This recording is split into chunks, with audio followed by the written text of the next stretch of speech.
வாழ்க பாரதம், வளர்க பாரதம்.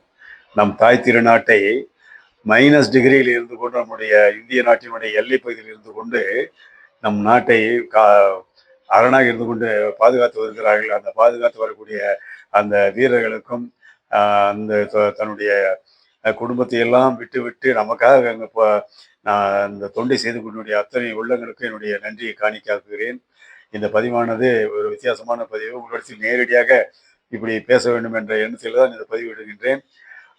இந்த உலகத்திலே பிரதானமானது அன்பு மட்டும்தான். அதனால தான் உங்களுக்கு தெரியும், நம்ம சேனலுடைய பெயரை அன்பு மகிழும் என்று வைத்திருக்கிறேன். அன்பு ஒன்றுதான் நிலையானது. அன்பை கொடுத்தால் அன்பே கிடைக்கும்.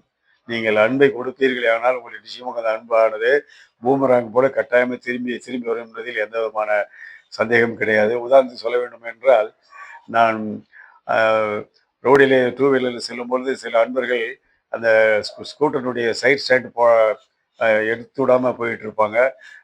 லெஃப்ட்லேயும் ரைட்லேயும் இண்டிகேட் போட்டு அப்படியே ஏதாவது போயிட்டுருக்காங்க. அவங்கள கூப்பிட்டு சொல்லும்போது ரொம்ப தேங்க்ஸான்னு சொல்லிட்டு போவாங்க.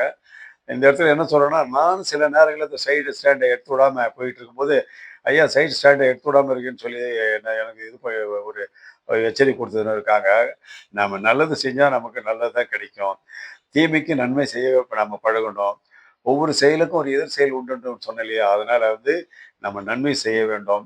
நாம் பிறருக்கு செய்யக்கூடிய உதவியானது நமக்கு நாமே செய்து கொள்ளக்கூடிய உதவியாகும் என்பதை நினைவில் கொள்ளுங்கள்.